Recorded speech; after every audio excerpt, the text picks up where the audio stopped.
You ever meet someone and right away feel there's a storm brewing?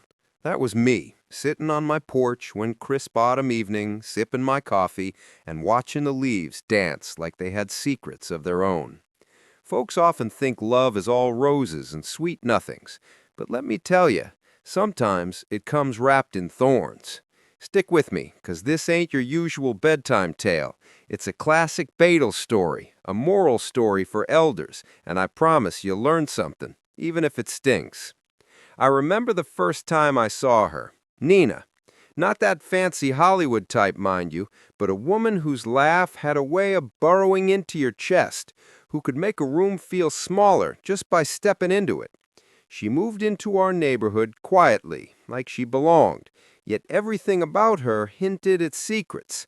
Old Mr. Henderson called her a mystery in heels. I, being nosy as I am, had to know more. And that's how it began. Me, the curious fool, walking straight into a tale that would teach me the hard edges of trust and betrayal. We met at the local library of all places. I was thumbing through a dusty volume of Indian folklore for seniors. I've always been one for moral stories, the ones that make you think about choices, about right and wrong. And there she was, flipping through a book on art history. She looked up, caught my gaze, and for a moment, I swear, time slowed. You know that feeling, right? When the world pauses just to let you notice someone? Yeah, that was her. "Quite the collection you've got there," she said, tilting her head. Her voice wasn't loud, but it had this warm, teasing quality. I chuckled, tried to play it cool, which, if you're honest with yourself, is always a terrible idea when meeting someone like her. We started talking, first about books, then life, then little things that revealed too much if you let them. She told me about her younger days, traveled a lot, had adventures that made me feel like a dusty old man with nothing but memories and regrets. But there was a sadness, too, a quiet shadow in her eyes, like she'd been running from something. Now, let me pause for a second. Here's your first little nugget. Trust your instincts. I didn't. Not fully. Not yet. Because that's the way life works. You see, Nina had a knack for being utterly honest, mostly. But there's honesty, and then there's what you don't say. And what you don't say is often heavier than words. We began meeting more often.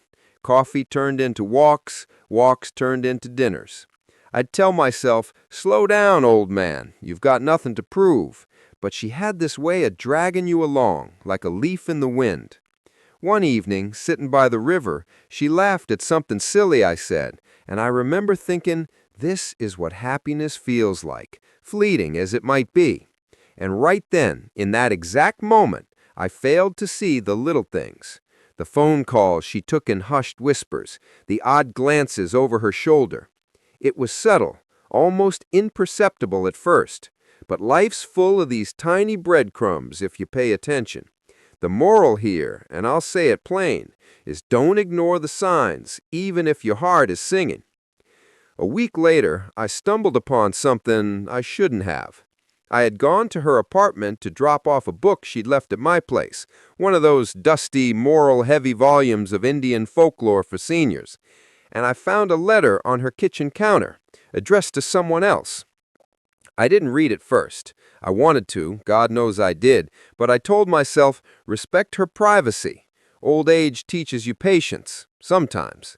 But the envelope sat there, mocking me, and curiosity got the better of me.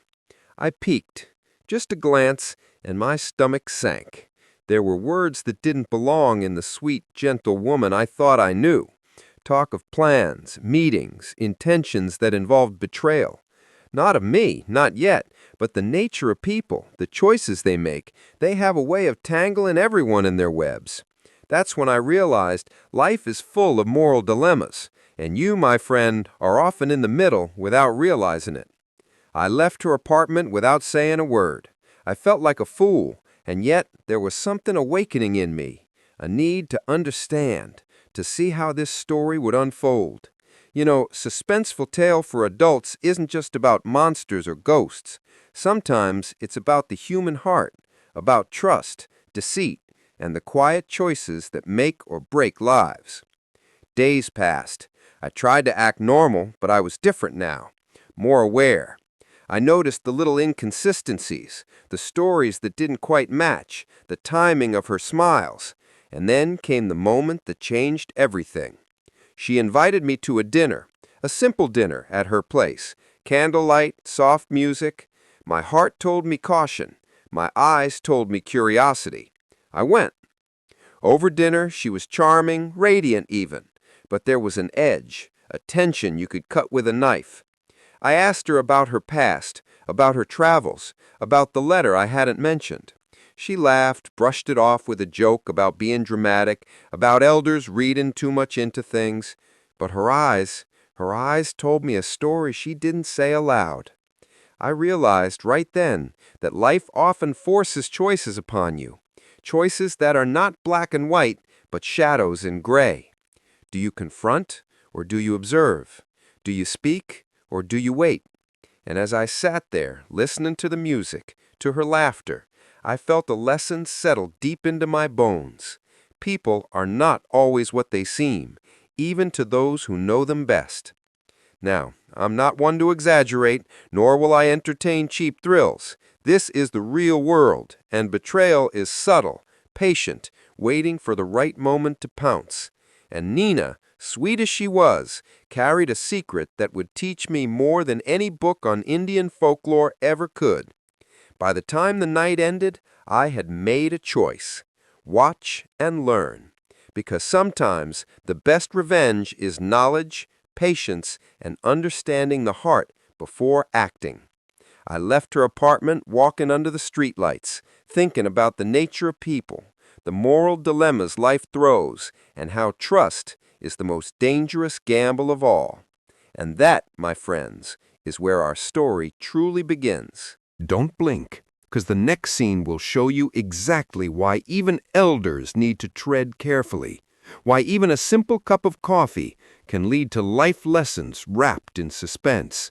Stay tuned and see how the choices we make, the secrets we hide, and the truths we ignore shape the rest of our lives. Next time, you'll see just how far trust can bend before it breaks. You know, there's a particular chill that hits your spine when you start seeing the cracks in someone you trusted. I felt that chill one late afternoon, walking through the park with Nina. The autumn air was crisp, carrying the scent of damp leaves and the faint hint of wood smoke. She was talking about a charity she'd volunteered for, stories of helping people in India, stories of kindness. And yet I couldn't shake the memory of that litter. Sometimes life puts you in positions where your gut speaks louder than any words you hear.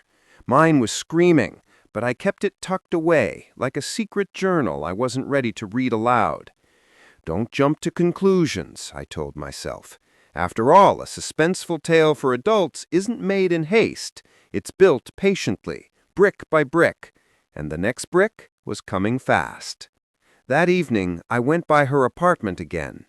Under the pretense of returning a book she'd lent me, I stepped inside, careful not to disturb anything. It smelled faintly of jasmine and old wood, comforting, familiar. I noticed the little things this time. Her phone buzzing with unknown numbers, receipts for dinners she claimed she hadn't gone to, and a small envelope tucked into her drawer, marked with initials I didn't recognize. I resisted the urge to open it. Sometimes patience is more powerful than immediate action. But I noted it all. Each detail was a thread in the tapestry of a story I was only beginning to understand. The next day, over coffee, I asked her about a mutual friend. "Oh, just someone from my past," she said, with that half-smile that could disarm a seasoned soldier. But there was something in her tone, a hesitation, that set off every warning bell in my head. Life's funny like that. You can almost sense the betrayal before it arrives. And here's the thing about moral stories for elders. They're never about obvious villains. The villain is often someone you've invited into your life, someone whose heart you believed you knew. Weeks passed, and our meetings became more frequent, more intimate. We shared laughter, stories, small victories, and regrets. But all the while, I noticed subtle patterns. The late-night phone calls she wouldn't explain, the sudden trips she claimed were for business, the way she avoided certain topics. It was like watching a play where you know the ending is coming, but you don't know how the actors will reach it. One rainy evening, I followed her. I know, not the proudest moment of my life, but I needed to understand. I saw her meet a man I didn't recognize, hand over an envelope, exchange words in hushed tones. And just like that, the picture started forming in my mind. She was playing a game, one I hadn't agreed to, one that involved secrets, maybe deception. My heart sank, but my mind sharpened. That's the lesson right there. When trust wavers, clarity begins. I confronted her gently the next day. "Nina, who was that man?" I asked, keeping my voice calm, measured. I could see her eyes flicker just for a moment before the practiced charm returned. "Just an old friend," she said, brushing it off like a speck of dust. But I'd learned to read the spaces between words. The truth hides there, not in the sound of a voice. We continued our routines, but I felt the story shifting. The suspenseful tale for adults, the one I'd been living unknowingly, was now a story of choices and consequences. Each conversation with her was like walking on a thin ledge, balancing between curiosity and caution. And I started asking myself the questions elders often ask too. Who can you trust? And what do you do when trust wavers? One evening, she invited me for dinner again. This time, I noticed the wine bottle on the counter, a vintage I remembered from a party she said she hadn't attended, and the small unmarked envelope sitting on the table. I didn't touch it, didn't move it, but the tension in the room was palpable, almost like the air itself knew a secret it wasn't allowed to share. "Life's funny," she said, swirling her glass. "We meet people, share moments, but sometimes we don't really know them at all." She gave me that smile again, the one that could make a man feel seen, yet blind him at the same time. I nodded, keeping my silence, letting her words sink in. She didn't know, and I wasn't ready to speak. The following week, I started noticing patterns in her stories. A trip she claimed to have taken alone. Someone mentioned seeing her in town with a man. A charity she talked about passionately. Turns out she'd volunteered, but the donations she claimed she'd given weren't matching the receipts I had seen publicly. The web was widening, subtle, quiet, patient. And here's the thing about life and moral dilemmas. You're always caught between action and observation, between confrontation and silence. One afternoon, I received a letter, no envelope, just a note slipped under my door. "You're looking too hard. Some truths are better left unseen." My first thought? Nina. My second? How clever, how dangerous.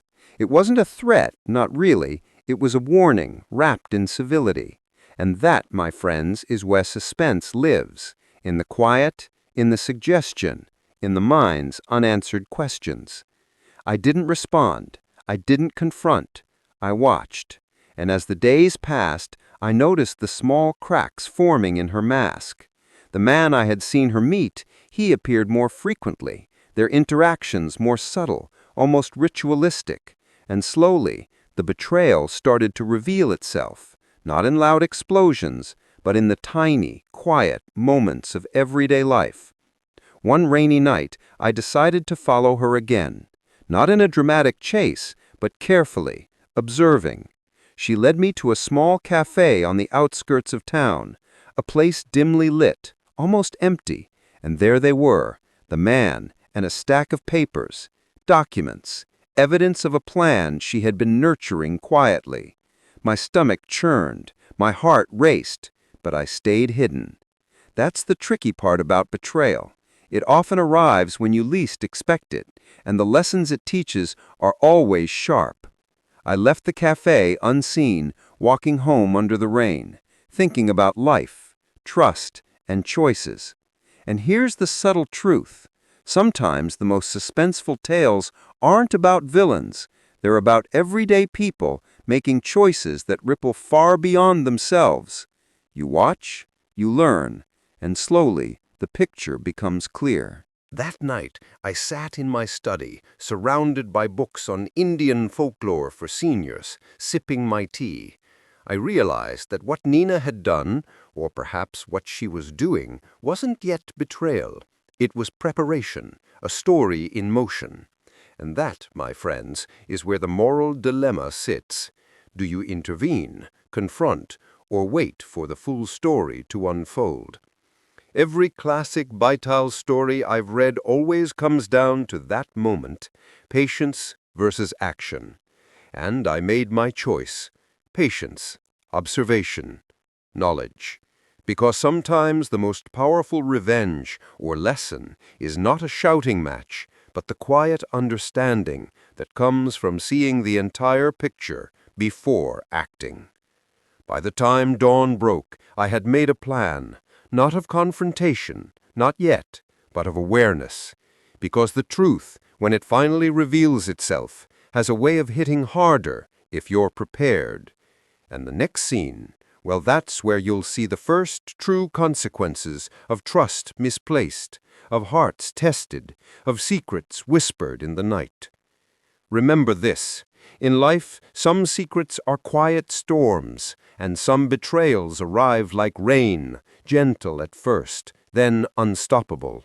Keep watching, because what comes next will challenge everything you think you knew about Nina, about trust, and about yourself. She didn't know I was watching. Yet. Stick around, you'll want to see what she does next. She didn't know I was watching. Yet. You ever get that feeling that something's slipping right through your fingers, and no matter how hard you hold on, the truth keeps moving just out of reach? That was me walking down Main Street, watching the autumn leaves spin like they knew something I didn't. After weeks of observing Nina, I realized I was no longer just curious, I was invested. Not in the way young folks get tangled in romance, but in the way elders get tangled in consequences, in the weight of choices that can't be undone. It started with small shifts in her behavior. She wasn't careless, far from it, but the little things began to pop out, like ink stains on crisp white paper. A call she pretended not to take, a sudden meeting she couldn't explain. And the man, the one I had seen before, was becoming more than a shadow in her life. He was a presence. I caught glimpses of him at cafes she said she never went to, at events she said she had missed. My heart sank, but my mind sharpened. This was no longer a story of casual curiosity. It was a tale of choices, of moral dilemmas, of trust bending dangerously thin. I remember one evening in particular. She invited me to her apartment, insisting we needed to catch up. The rain tapped gently on the windows, and the soft hum of the heater filled the room. She was radiant as ever, laughter warm and effortless. But there was a tension in the air that made my chest tighten. Something was about to happen, and I could feel it in my bones. She poured wine for both of us, and I watched her carefully. There was a subtle shift in her hands, a hesitation before she raised her glass. "You've been awfully quiet lately," she said, her voice soft, almost teasing. "Something on your mind?" I chose my words carefully, as I often do now. "I'm just thinking about life," I said, "and the choices we make." She laughed, but there was a sharp edge to it. "Life's full of choices, isn't it? Some easy, some complicated." I didn't reply. I had learned early that sometimes silence speaks louder than words. After dinner, she suggested we take a walk. The streets were empty, the wet asphalt reflecting the streetlights like a pool of molten gold. And then she stopped near a bench by the park, where the willow trees hung low, brushing the ground. She turned to me and said, "I have to tell you something." My heart thumped. Here it was, the moment I had sensed for weeks, the revelation, the turning point. I braced myself. I haven't been completely honest with you, she said, voice trembling slightly. There are things I've been keeping from you. I nodded, urging her gently. Go on. She hesitated, then finally revealed the truth, or at least a portion of it. She had been working with someone in a scheme, something financial, something I didn't fully grasp yet. I didn't want you involved, she admitted. I thought I could handle it alone. I wanted to protect you. Now, here's the tricky part about betrayal. It's rarely black and white, and here in the cool autumn air I realized that her actions weren't necessarily malicious. They were complicated, shaded with intentions that might be self-serving, but also protective. Life's moral dilemmas are rarely simple. You can't always categorize actions neatly. Sometimes you have to sit with discomfort, observe, and decide what matters most. She paused, waiting for my reaction, and that's when I felt it, the pull between old instincts and hard-earned wisdom. Part of me wanted to lash out, to demand answers, to call her out, but another part, the elder part, the one that had seen enough stories unfold, told me to listen, to watch, to learn. Over the next few days, I started connecting the dots, receipts, bank statements, meetings, each a thread in a tapestry I hadn't been able to see clearly before. And slowly the truth emerged. Nina had been involved in a delicate financial maneuver, not malicious in intent, but one that skirted legal and ethical lines. It was the kind of choice that could topple reputations, relationships, and trust. I confronted her gently, careful to avoid anger, careful to remain measured. Nina, I said, you don't have to explain everything to me. But I need to know, are you in danger? Or am I in danger? She looked at me, eyes glistening. No, not danger, not yet. But the choices I've made, they have consequences for everyone around me. And that's when I realized the truth about human nature. Betrayal doesn't always come with malice. Sometimes it comes with fear, with desperation, with the desire to protect oneself at the cost of another's trust. And the older you get, the more you see that life isn't about villains or heroes. It's about decisions, consequences, and the courage to face them. Days turned into weeks, and the tension escalated. I observed Nina's interactions with the man again, noting subtle exchanges, whispered words, little nods of complicity. I began to understand the scale of what she had been orchestrating, and yet there was a complexity to her motives that kept me tethered to empathy. This wasn't a story of simple revenge. It was a lesson in morality, in choices, in understanding that sometimes even betrayal comes from a place of fear or love. One evening, she called me, voice urgent. "Meet me at the cafe near the old bookstore," she said. "I need to show you something." Curiosity and caution warred inside me, but I went. That cafe, quiet and dimly lit, smelled of coffee and old paper. And there, on the table, she laid out documents, plans, correspondence, evidence of her actions, and of the careful balance she had been maintaining. "See," she said, "I didn't lie to hurt you. I lied to protect you. I didn't want you tangled in this mess." And I realized the cruel truth of life. Betrayal isn't the act itself, but the secrecy behind it, the deception, the silence, the choice to shield or mislead often causes more pain than the original action. I listened, heart heavy, mind racing. Every classic by Tall story I've read emphasized this lesson. The path of truth is rarely easy, and the road of betrayal is paved with good intentions gone astray. I left the cafe that night with more questions than answers. Who could you trust? And how do you navigate a relationship where love, loyalty, and morality collide? I realized, as elders often do, that life's lessons are cruel in their subtlety. And Nina, she was a living reminder of that truth.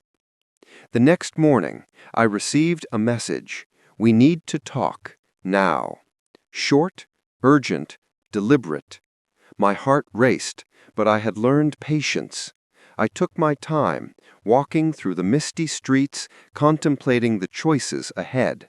By noon, I was ready. What awaited me would test not only my understanding of betrayal, but also my resolve, my sense of morality, and my capacity to act wisely in the face of someone's secrets. The story was moving, the suspense building, the stakes higher than ever, and I knew that by the time the next chapter unfolded, nothing would feel quite the same again. Because that, my friends, is the nature of a true suspenseful tale for adults. It doesn't yell, it creeps, it lingers, and it teaches lessons you carry for a lifetime. So keep watching, because the next chapter, well, that's where choices get messy, hearts get tested, and the first real consequences of betrayal start to hit. Stay with me. You won't believe what comes next. By the time the next chapter unfolds, nothing will feel the same again. You ever feel the weight of knowing too much? I felt it that morning, walking to Nina's apartment, the streets quiet under a pale winter sun. After weeks of watching, listening, and piecing together the threads of her secret life, the full picture was finally coming into focus. Life was a way of teaching you patience, especially when betrayal sneaks in quietly, like fog rolling over a river at dawn. I knocked on her door. She opened it, eyes wide, almost startled. There was no pretense, no charm this time, just the faint tremor of someone who knows their secrets are about to surface. "Come in," she said softly. Inside, the apartment felt colder than usual, though the heater hummed steadily. She motioned me to a chair, then stood by the window, staring out as if gathering courage. "I suppose you know more than I'd hoped," she said, voice almost breaking. I didn't answer. I sat quietly, letting the silence stretch, because silence often tells more than words. Then she began, slowly, deliberately. She explained everything: the financial maneuver, the man, the letters, the trips she had taken. None of it was meant to harm me personally. She had been trying to solve a problem from her past, a debt of trust owed to someone who had once betrayed her, and in doing so, she'd created a web of secrecy, of moral compromise that tangled everyone around her. As I listened, my chest tightened. This wasn't the melodrama of youth. This was real life, complicated and messy. And yet, there was a strange beauty in it. The lessons embedded in choices, the subtlety of consequences, the necessity of patience and observation. "Why didn't you tell me sooner?" I asked, finally, voice calm, though my mind raced. "Because I didn't want to drag you into a mess," she admitted. "I thought I could handle it alone. I wanted to protect you." And there it was again, the moral dilemma. Protection through deception, care through secrecy, love tangled with betrayal. Elders know, if nothing else, that life is rarely clean. The hardest lessons come wrapped in everyday choices, and the consequences often arrive silently. I realized then that the real betrayal wasn't in what she did. It was in the secrecy, the hidden motives, the decisions made to shield and manipulate outcomes. And the true test, the suspenseful core of any adult tale, was not revenge, but understanding. Days turned into a week, and we moved carefully, cautiously, navigating the aftermath. The man from her past eventually left town. The financial situation resolved, and slowly trust began to rebuild. But it wasn't easy. Every interaction was measured, every smile weighed with the knowledge of what had been hidden. I began to reflect on the story's lessons. Trust is fragile, yet it's the foundation of relationships. Secrets, even well-intended, can corrode hearts. And sometimes the most important revenge is patience, wisdom, and seeing the full truth before making decisions. One afternoon, sitting on the porch, as I often do, sipping my tea, I thought about how life had unfolded. I'd learned more than any book could teach me. Lessons about morality, about human nature, and about the subtleties of love and betrayal. I looked at Nina, sitting across the garden, her laughter lighter now, and I realized that people are complex, often contradictory, but always capable of change. She walked over, handed me a letter, and smiled faintly. "For you," she said. "No secrets this time."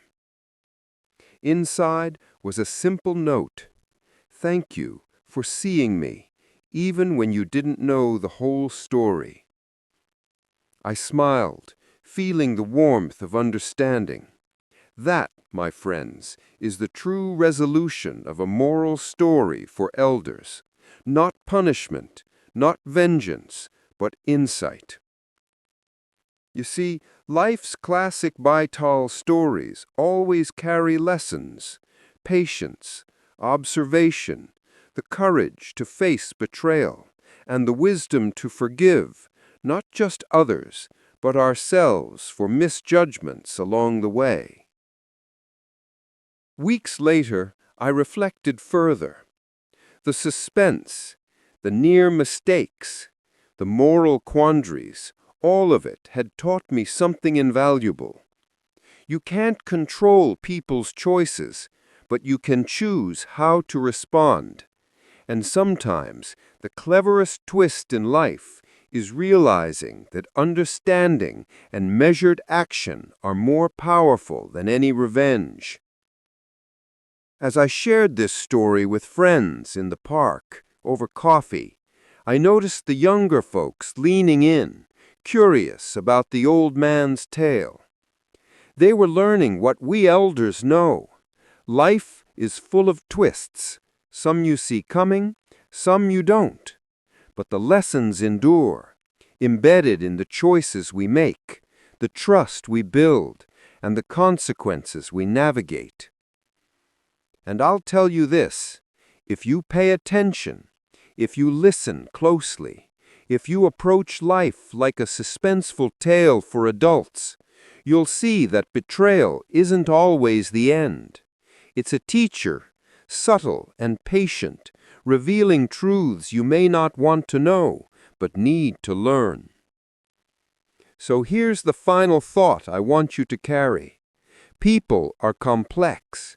Trust is precious, and every decision has ripple effects far beyond what we imagine.